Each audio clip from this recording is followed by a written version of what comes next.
यदि आप चाहते हैं आरके म्यूजिक की ऑडियो वीडियो सबसे पहले आप तक पहुंचे, तो लाल बटन दबाकर हमारे चैनल को सब्सक्राइब करें और साथ में घंटी के निशान को दबाना ना भूलें। बोले बोले रामेश्वर नाथ की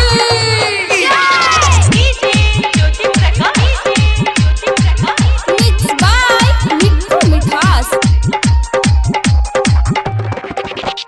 सावन में बाबा के नगर चला, सावन में बाबा के नगर चला, जल ढारे उनके ऊपर चला। ए मनोज के माई, ए मनोज के माई जब घर चला, ए विनोद के माई जब घर चला। सावन में बाबा के नगर चला, जल ढारे उनके ऊपर चला। ए मनोज के माई जब घर चला, ए विनोद के माई जब घर चला, ए मनोज के माई जब घर चला, ए विनोद के माई जब घर चला। सावन में बाबा के नगर चला, जलधारे उनके ऊपर चला। ए मनोज के माई, ए विनोद के माई, ए मनोज के माई जब घर चला, ए विनोद के माई जब घर चला।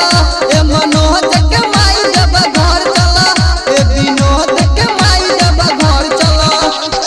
प्रेम से बोलो शंकर भगवान की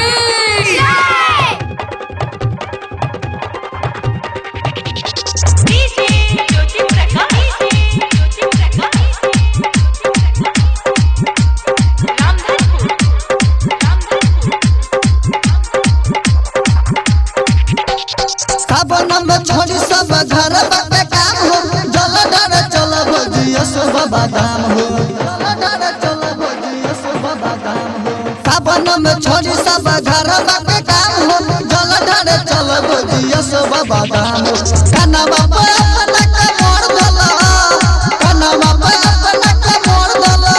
ए छठुआ के माई, ए विजहिया के माई, ए छठुआ के माई जब घर चला, ए विजयिया के माई जब घर चला। ए छठुआ के माई जब घर चला, ए विजयिया के माई जब घर चला।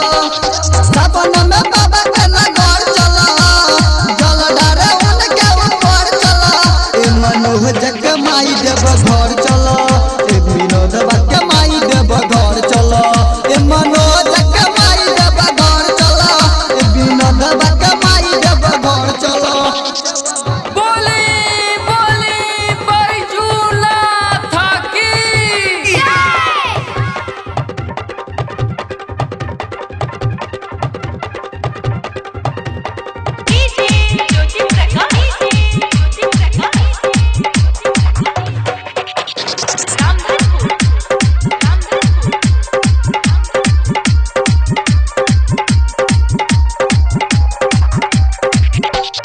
ऐसना मौका फेर मिली न दोबारा, गहुआ नगरिया के लोग जता सारा, गहुआ नगरिया के लोग जता सारा। ऐसना मौका फेर मिली न दोबारा, गहुआ नगरिया के लोग जता सारा।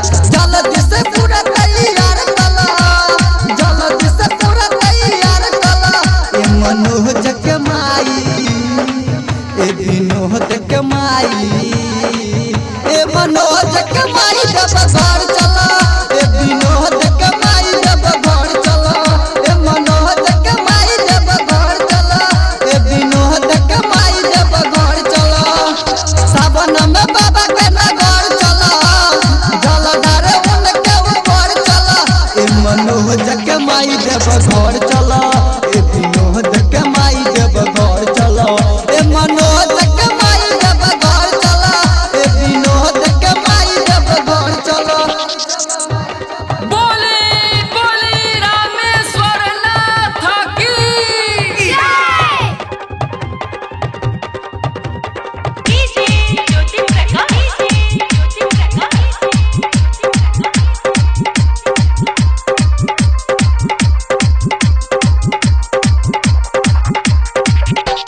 राइटर पवन लिख के सुना दे, वापस चल